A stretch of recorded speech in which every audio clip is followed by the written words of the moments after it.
안녕하세요. 유통판매 초보자, 예비 창업자들에게 실질적으로 도움이 되는 최신 유통정보, 유통판매 노하우를 알려드리는 유통마케팅 사관학교 대표 윤호연입니다.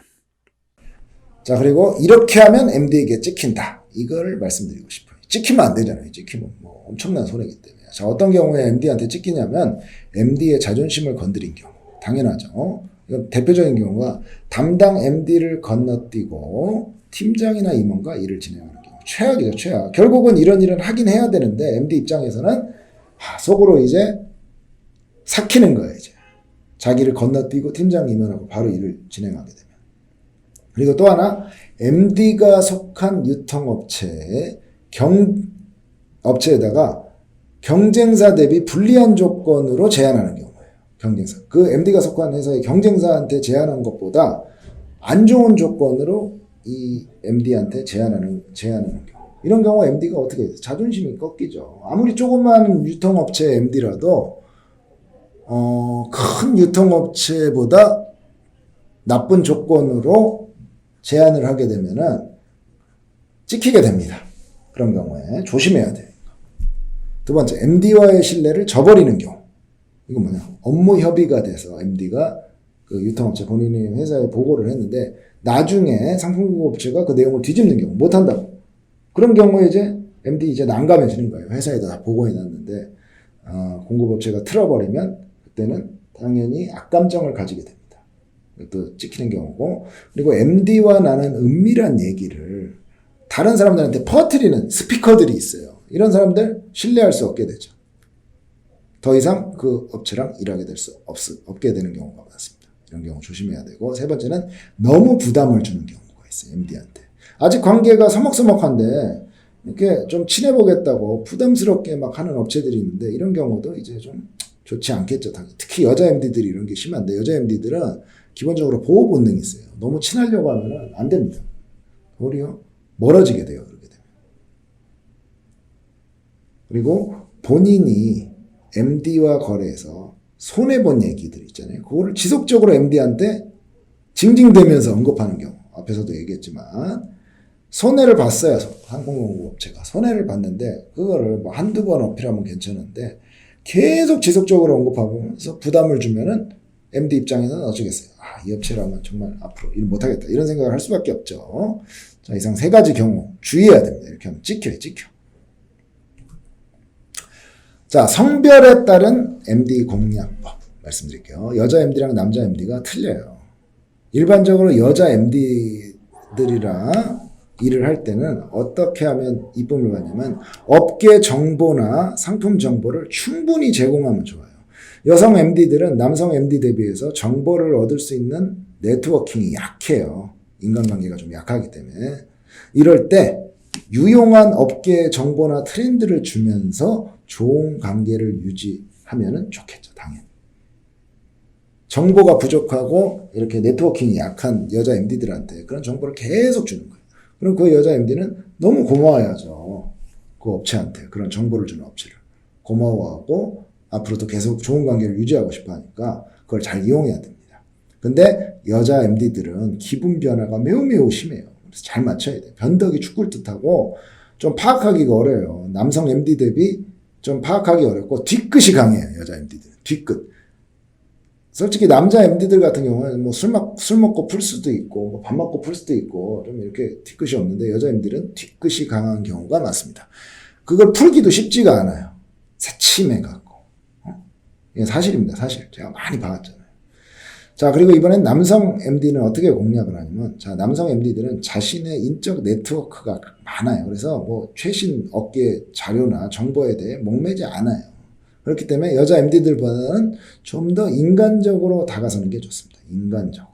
근데 사람에 따라서, MD에 따라서 인간적인 걸 부담스러워하는 신세대 남자 MD들도 많아요. 20대, 30대 초반 이런 MD들은 좀 개인주의적인 성향이 강해갖고 인간적으로 접근하면 도리어 이렇게 마음의 벽을 닫는 경우가 많으니까 그것도 좀 조심해야 됩니다.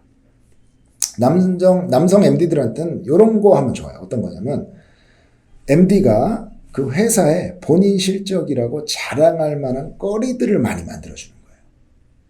뭐냐면 가령 PB를 만들어준다든지 아니면 그 유통업체만 하는 단독 행사를 좀 아주 메리트 있는 걸 제안을 한다든지 아니면 하여간 그 MD가 자랑할 만한, 그 MD가 팀장이나 회사나 임원한테 자랑할 만한 거리를 많이 만들어주면 남자 MD들은 엄청나게 좋아하죠. 왜냐면 남자들은 기본적으로 본인을 좀 과시하고 이렇게 뽐내고 싶어 하는 그런 성과지향적인 그런 게 있기 때문에 그런 MD들한테 자랑할 만한 거리를 주면은 그런 업체를 이뻐할 수밖에 없죠. 이런 식으로 공략하면 좋을 것 같습니다. 자, 할인 행사를 진행할 때 이제 수수료 내고 하는 경우가 많잖아요. 그때 뭐 팁에 대해 좀 알려드리면 자, 10년 전에는 할인 행사 진행할 때 수수료가 보통 이랬어요. 10% 할인 행사를 하면 대략 수수료를 2% 깎아주는 인하하는 그런 식으로 했죠. 가령 어떤 거냐면 행사하기 전에 수수료가 20%였어요. 근데 가령 이제 20% 행사를 하게 되면 어떻게 되냐? 10%당 수수료 2% 깎아주는 식으로 해갖고 20% 행사를 하면 16% 수수료를 주는 거예요. 16%. 20%에서 16% 깎아주는 거예요. 20% 할인 행사를 하면. 그리고 그러면 50% 할인 행사를 하게 되면 어떻게 되냐? 50% 하게 되면 할인 행사를 하게 되면 10%당 2%씩 수수료 깎아주니까 20%에서 10%로 깎아주는 거예요. 이런 식으로 10년 전에 진행이 됐는데 최근에는 어떻게 되냐? 최근에는 공정거래법이 강화되면서 이제 유통업체 부담 비율이 증가해서 원칙적으로 정부에서는 5대5 부담이 원칙이죠. 5대5 부담. 그러나 현실은 10% 할인당 대략 수수료 3% 정도. 예전에 10년 전에 10%당 수수료 2% 깎아줬잖아요. 이제는 10%당 3% 정도. 이렇게 깎아주는 걸로 이제 좀 바뀌었죠. 원래는 10%당 5% 해야 깎아줘야 되죠. 그래야 이제 5대5로 부담하는 건데 그런 건 아니고 지금 봤을 때 10% 할인당 수수료 3% 정도 인하되는 걸로 보시면 됩니다. 근데 행사를 진행할 때 수수료는 보통 MD와 내고하기 나름이에요. 그럼 MD가 요청을 해요. MD가 다급해갖고 자기가 할인 행사 50% 하자. 막 이렇게 요청하면은 MD가 먼저 요청한 건에 대해서는 당연히 수수료 내고 여지가 많죠. 그래서 MD와의 내고를 잘하는 것이 관건입니다. 관건. 대형 유통업체 중에 할인 행사를 할 때 수수료가 정해진 유통업체도 있어요. 딱 30% 할인하면 몇 프로. 이렇게 딱 정해진 업체도 있는데 일반적으로는 MD의 재량권이 있어요. MD가 봤을 때 이게 정말 메리트 있는 행사라고 그러면 유통업체가 좀 손해를 많이 보더라도 진행을 할 수도 있습니다. MD와 내고하기 나름이에요. 내고하기 나름. 자, 그리고 가격 협상할 때 앵커링 효과에 대해 좀 말씀드리고 싶어요. 가격 협상할 때, 자, 어떻게 해야 될지 좀 잘 모르시는 분들이 많은데, 자, 앵커링이란 뭐냐? 닻을 내리다는 뜻이에요. 앵커링. 닻을 내리다. 자, MD가 상품의 원가 구조를 자세히 모를 경우에, 가령, 처음에 내가 10,000원을 제한하면, 처음에 상품 공급 업체가 상품 공급가로, 자, 이거는 10,000원입니다. 공급가가. 이렇게 제안했을 때, MD가, 아니, 무슨 소리예요? 5,000원. 5,000원 드릴 수 있습니다. 라고 제안하기가 쉽지 않아요. 50%를 깎는 건 쉽지가 않잖아요. 보통 한 20%, 30% 깎겠죠. 그래서 7, 8,000원, 7, 8,000원 정도 제안을 하게 됩니다. 그렇기 때문에 초기의 가격 제안을 나에게 유리하게 잘해야 돼요. 내가 처음에 7,000원 제안하면 MD는 아마 한 5,000원에 합시다. 이렇게 될 거예요. 그래서 처음에 제안할 때 가격 제안을 잘해야 되는데 그렇다고 너무 터무니없는 거. 딱 봐도 한 7,000원 그 정도 같은데 공급가가 이거를 20,000원을 처음에 제안했어요. MD한테. 그럼 MD는 아 이거 뭐 말도 안 되는 얘기야. 도리어 역효과를 나니까 어느 정도 합리적인 선에서 첫 번째 가격을 제안하는 게 좋습니다. 그래서 초기 앵커링을 적절하게 하지 않으면 MD에게 휘둘릴 수 있어요. 내가 하는 게 아니라 MD가 먼저 앵커링을 딱 해버리면 역으로 나에게 곤란한 상황에 처할 수도 있어요. MD가 3,000원 딱 제안했어요. 근데 제가 3,000원은 말도 안 되고 10,000원입니다. 라고 하기가 쉽지가 않거든요. 그래서 웬만하면 가격 제안은 먼저 하는 게 좋아요. 먼저 본인한테 유리하게. 이런 식으로 가격 제안을 하는 게 좋습니다. 자, 그러면 뇌물 접대 향응. 이거 뭐 센시티브한 이슈죠. 이거 한번 말씀드리면 자, 제가 유통업체 바이어 시작할 때만 해도 뇌물 접대 향응 아주 심했어요. 아주 심했는데 지금은 거의 다 없어졌어요. 지금은 투명한 사회가 돼갖고 거의 다 없어졌는데 일부 존재하긴 합니다. 그리고 특히 뇌물은 안 받아도 향응, 뭐 저녁에 술 먹는 거요. 향응이나 선물을 좋아하는 MD나 바이어는 아직도 많아요. 특히 남성 MD들. 나이 든 사람들, 40대, 저도 40대지만 30대 후반, 40대 그거 좋아하는 사람들이 많아요. 이미 예전에 그 문화를 기억하는 사람들 있잖아요. 그런 사람들은 아직도 좋아합니다. 대형 유통업체는 거의 모두 윤리 경영을 실시해서 사실은 같이 식사를 해도 더치페이 하는 게 원칙이에요. 회사에서 카드도 줘요. 더치페이 하라고. 근데 일반적으로 식사하는 것까지는 용인을 해도 그 이상은 처벌 대상이에요. 가령 뭐 좋은 술집을 간다든지 어떤 노래방, 접대부가 나오는 노래방을 간다든지 이런 거는 다 처벌 대상이에요. 그런 거 신고 들어가면 MD가 징계를 받습니다. 알아둬야 돼요. 자, 그리고 MD들은 순환보직이라, 순환보직 자주자주 옮겨요. 2, 3년마다 회사에서 돌려요. 그렇기 때문에 뇌물의 영향력은 MD가 떠나면 끝이에요. 끝. 그리고 뇌물 같은 거 주면은 소문이 날 확률이 높은데, 소문이 나면 도리어 상품공급업체가 거래 중지가 될 위험성이 높아요. 그거 다 소문이 납니다. 그래서 저는 절대 뇌물 같은 거, 접대 향 웬만하면 안 하시라고 추천드려요. 나중에 더 큰 불이익이 올 수 있습니다.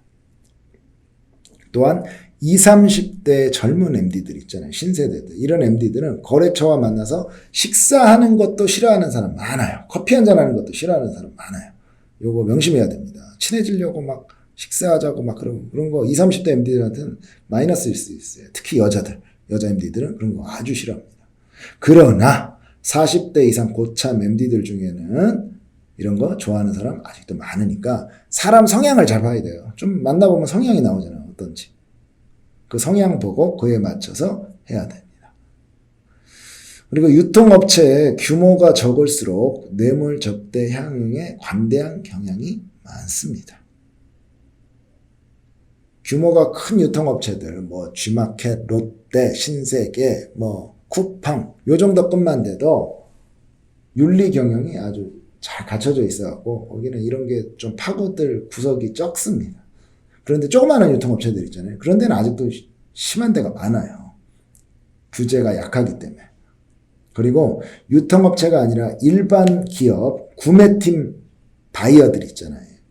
일반 기업의 구매팀 거기에 바이어나 MD의 경우에는 유통업체와 달리 뇌물 접대 향응이 관행인 경우도 있어요. 관행인 경우. 일반 기업 구매팀 같은 경우에 윤리 경영 거기도 하겠지만 좀 약해요. 유통업체들보다는. 그래서 뇌물을 접대를 관행처럼 받는 데가 있어요. 물론 다 상납합니다. 거기도 한 명이 받고 끝내는 게 아니라 상납의 고리가 있어요. 일단 담당 과장이 받아서 그 위에 팀장한테 주고 팀장은 임원한테 주고 이런 식으로 그게 막 관행인 경우도 있으니까 그런 거는 거래를 하면서 잘 파악을 해야 돼요. 그런 데랑 거래할 때는 그런 게 필요하죠. 그런 뇌물 접대 향응이. 왜냐면 안 주면 불이익이 오니까요. 내가 여하튼 종합해서 말씀드리면 뇌물 접대 향응으로 일순간 이익을 볼 수는 있지만 장기적으로는 끝이 좋지 않은 경우가 많으니까 주의를 해야 돼요. 주의를 해야 돼요. 어쩔 수 없습니다. 조심해야 됩니다. 자, 여태까지 뭐 제안서 작성 및 이제 협상 노하우에 대해서 알아봤는데 사실 업체별로, 유통업체별로, 그다음에 MD별로 다 틀려요. 이런 거는. 성향이 다 틀리기 때문에 제가 말씀드린 거는 일반론이에요. 일반론이니까 일단 이런 거는 다 기억해 놓으시고 그 만나는 업체, 만나는 MD의 성향에 따라 플렉서블하게, 유연하게 대응하는 게 좋습니다. www.retailcampus.co.kr에 접속하시면 총 30시간 80강 유통마케팅 사관학교의 모든 온라인 동영상 강의를 수강 신청하실 수 있습니다.